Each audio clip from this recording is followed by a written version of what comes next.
Hello, welcome to my channel. मेरे channel पे आपका स्वागत है। आज मैं इसमें करूँगा आपका आईपीएस आरआरबी पीयू का सेल्फ गिवन एग्जाम एनालिसिस, जो कि हमारा था 31 दिसंबर को पहली शिफ्ट के अंदर।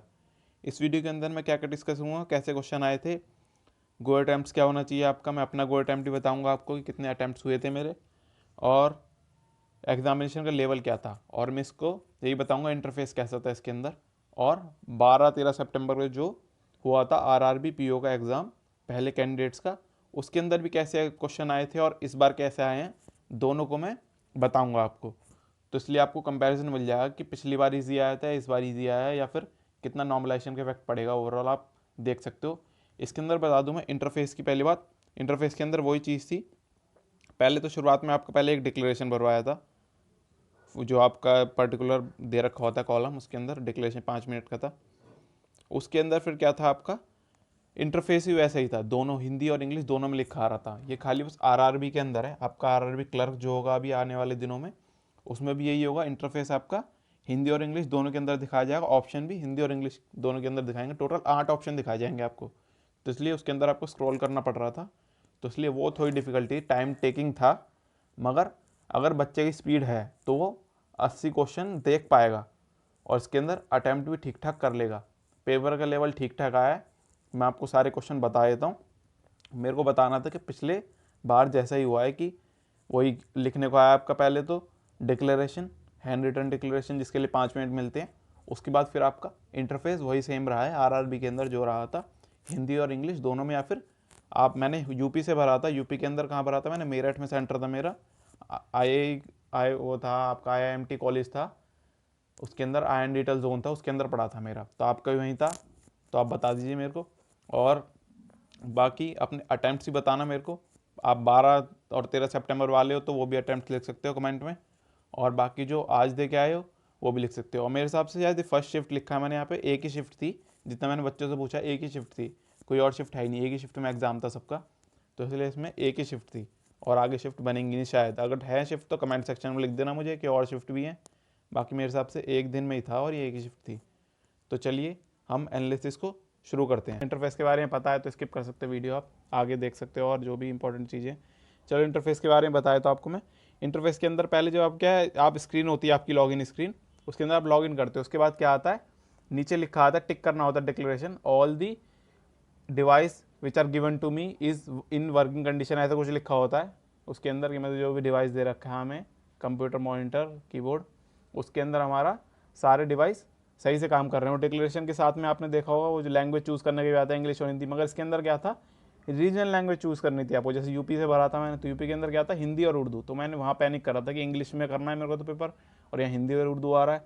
तो वहाँ पे भी इन्विजिलेटर भी ऐसे थे, वो कुछ बता नहीं रहे थे, कह रहे हिंदी सेलेक्ट करो बस। तो इसलिए वो भी पैनिक कर दें, आपको क्या पता। तो इसलिए मैं आपको बता दूं कि वो पैनिक करने की जरूरत नहीं है। उसको आपको as a secondary language choose करना है।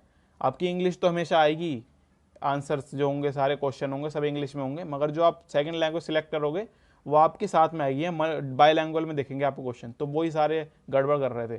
तो क्या दिक्कत थी उसके अंदर कि जैसे कि आपने उसके बाद इंग्लिश सिलेक्ट, इंग्लिश कह रहा हूँ सॉरी, जो भी आपकी रीजनल लैंग्वेज जिसमें भी आप कंफर्टेबल हो इंग्लिश के अलावा, उसको आपने सिलेक्ट करना है उसके अंदर। कि पैनिक नहीं होना, इंग्लिश तो आएगी आएगी, इंग्लिश तो डिफॉल्ट लैंग्वेज है। उसके साथ बायलैंग्वेज दिखेगा आपको, ऊपर इंग्लिश में क्वेश्चन, नीचे हिंदी में क्वेश्चन, ऑप्शन भी इंग्लिश में हिंदी में दोनों में होंगे। तो इसलिए पैनिक नहीं करना है। अब मैं बता दूं आपको इंटरफेस में क्या था। जैसे कि ये आपका इंटरफेस है, यहाँ पे उसमें क्या दिक्कत थी कि यहाँ पे लिखा आपका इंग्लिश में ऑप्शन, यहाँ पे लिखा हिंदी में ऑप्शन। तो कई बार जो है यहाँ पे आ रहा था आपका टिक का, कई बार यहाँ पे आ रहा था टिक करने का, जो आप आंसर मार्क करते हो, कई बार यहाँ आ रहा था। तो आप कंफ्यूज हो रहे थे कि उसके अंदर फर्स्ट सेकंड वाला तो नहीं मार्क कर दोगे गलती से। तो ऐसे 4 थे, बहुत 8 ऑप्शन बन रहे थे एक तरीके से। तो इसलिए थोड़ा डिफिकल्ट हो रहा था, आपको स्क्रॉल करना पड़ रहा था नीचे तक। तो कन्फ्यूजिंग था, आपने कभी फर्स्ट को जगह सेकंड ऑप्शन को तो नहीं मार्क कर दिया, कोई कई बार ऊपर आ रहा था, कई बार नीचे आ रहा था। तो ये डिफिकल्टी हो रही थी। तो आप पहले से प्रिपेयर होकर जाइए कि आपको फिल ढंग से करना है उन क्वेश्चन में। आपने पूरा सॉल्व करा और ऑप्शन आपने फर्स्ट की जगह सेकंड कर दिया गलती से, वो उसमें ऊपर नीचे हो रहा है क्योंकि, तो वो इंटरफेस घटिया सा है उनका, उन्होंने जल्दबाजी बना दी है, पता नहीं क्यों। और बाकी बात कर लेते हैं जो हमारे अटैम्प्ट्स हैं सारे। पहले मैं बता देता हूँ आपको कि कैसे कैसे क्वेश्चन आए। 3 आए थे, डायरेक्शन सेंस थे, ईजी क्वेश्चन थे। वो पहले राइट में गया, फिर लेफ्ट गया, फिर ऐसे ही था कि ए से बी गया, बी से सी गया, सी से डी गया, राइट लेफ्ट मुड़ते मुड़ते।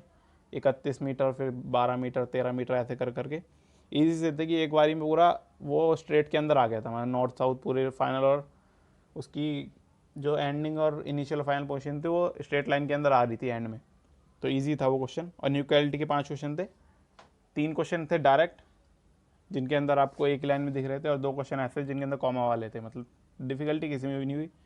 और मिसलिनियस के अंदर 3 क्वेश्चन वही होते हैं जो अब वो एक नंबर था, उसके अंदर क्या था कि जो भी इवन वाले हैं, इवन नंबर पे हैं, उनको सब +1 होना है, और जितने भी ऑड डिजिट पे नंबर हैं उनमें क्या होना है, -2 होना है। फिर ये पूछा था कि कौन कौन से नंबर रिपीट नहीं हो रहे, तो उसके अंदर ये क्वेश्चन था। और क्या क्वेश्चन होता है, बैकवर्ड और फॉरवर्ड वाला, ये क्वेश्चन था।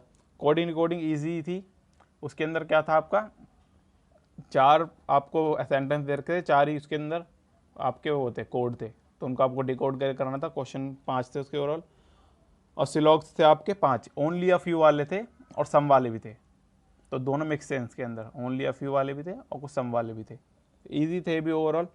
बाकी अब बात कर लेते हैं पजल की। पजल के अंदर क्या आई थी आपकी, पहले एक आई थी आपकी रैंक बेस्ड, मतलब जैसे कि बैंक के अंदर की उसके आपने करे भी होंगे मॉक टेस्ट के अंदर, उसके अंदर क्या होता है clerk, PO, manager, assistant manager, ये सारी रैंक थी कि डीएम, चीफ मैनेजर, ऐसे करके सारी पोस्ट थी, 8 थे टोटल। तो उनको अरेंज करना था ABCD, ऐसी ABCD या फिर PQRS थे कुछ, वो 8 लोग, उनको अरेंज करना था उनकी रैंक वाइज। एक क्वेश्चन ये था, और दूसरा क्वेश्चन क्या था कि ऑर्डर रैंकिंग का था वो भी। उसके अंदर क्या था कि 6 लोग थे, 6 लोगों की क्या उनकी अलग अलग हाइट थी, तो उनको उसके ज़रिए लगाना था। और एक और क्या था, एक और पजल थी, उसके अंदर थे 8 लोग थे, उसके अंदर 8 लोग थे फ्लोर पे, और उनके नाम दे रखे थे ABCD, और उनका कलर दे रखे थे वो कौन से कलर पसंद है उन्हें।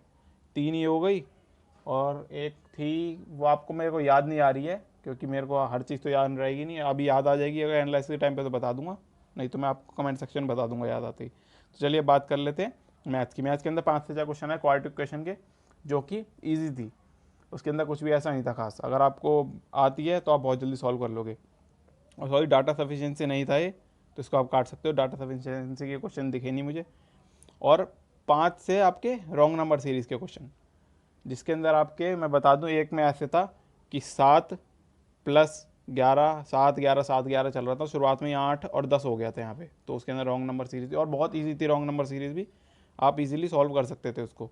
ऐसा कुछ नहीं था कि एक क्वेश्चन मैंने छोड़ा उस रॉन्ग नंबर सीरीज़ का, क्योंकि इसमें वो डाउट लग रहा था। बाकी 3 डी आई थी इसके अंदर, एक डी आई थी इसके अंदर क्या था कि नंबर ऑफ क्वेरीज थी, मतलब कि एक कंपनीज थी ABCD, 3 कंपनियाँ थी, 4 कंपनियाँ थी, उनके अंदर लिखा था कि पहले बॉक्स के अंदर कॉलम के अंदर लिखा था कि इतने इतने % क्वेरीज, मतलब क्वेश्चन सॉल्व हो गए उन कंपनियों में कस्टमर्स के। और फिर दूसरे में लिखा था कि जितने सॉल्व नहीं हुए और जितने सॉल्व हो गए उन दोनों का डिफरेंस लिखा था कि इतनी क्वेरी, तो फिर उसके ऊपर ही क्वेश्चन बने हुए थे।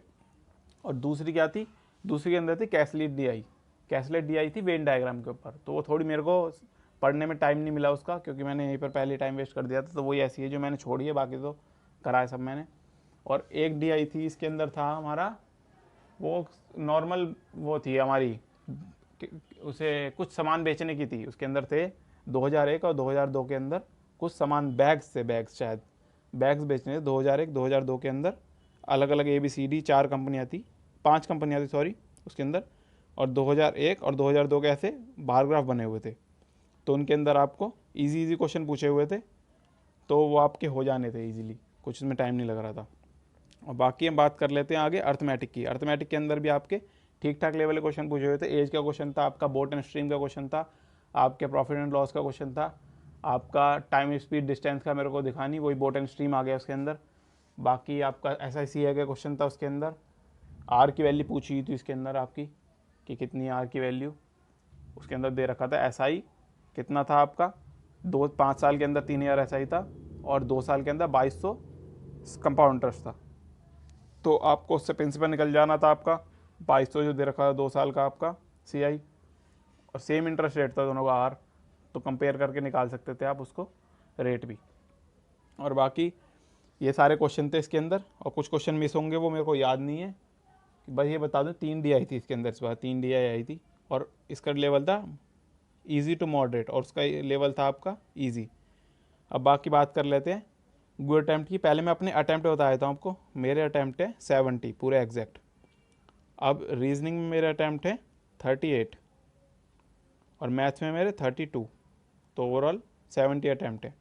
मेरे मैथ्स में अटैम्प्ट इसलिए कम रह गए क्योंकि मैंने एक पजल गलत कर दी थी, वो जो रैंकिंग वाली बता रहा हूँ, पीओ और चीफ मैनेजर, वो गलत हो गई थी मेरी, मेरे को दोबारा बनानी पड़ी थी, तो इसलिए मेरा उसमें टाइम वेस्ट हो गया था। मगर मैंने कवर कर लिया, फिर भी मैंने सारे क्वेश्चन देखे जरूर थे, बस ये एंड में यही डीआई रह गई थी मेरी। और बाकी एक दो अर्थमेटिक के क्वेश्चन थे और एक नंबर सीरीज के क्वेश्चन जो मैंने आपको बताया। ओवरऑल ये आपके गुड अटैम्प्ट है। इतने आपके यूपी के हिसाब से बता रहा हूँ मैं, यूपी में इतने होने चाहिए। अगर आपके इतने गुड अटैम्प्ट बन रहे हैं, अब 70 ये नहीं है कि आप मेरे से कंपेयर करने लग जाओ, क्योंकि मेरी मैथ स्ट्रॉन्ग है तो मैंने मैथ में ज़्यादा कर लिए हैं, बाकी रीजनिंग तो सब कर ही रहे हैं यहाँ पे। तो आप मेरे से कंपेयर मत करना अपने अटैम्प्ट, क्योंकि मेरी मैथ मेरे को लगता है मेरी अच्छी है शायद। बाकी आपके अगर 60 से ऊपर बन रहे हैं तो आपके गुड अटैम्प्ट अच्छे हैं, वो आप इजीली क्वालिफाई कर जाओगे यूपी की कट ऑफ भी, अगर 100% एक्यूरेसी है तो। मेरी 68 में तो 100% एक्यूरेसी है।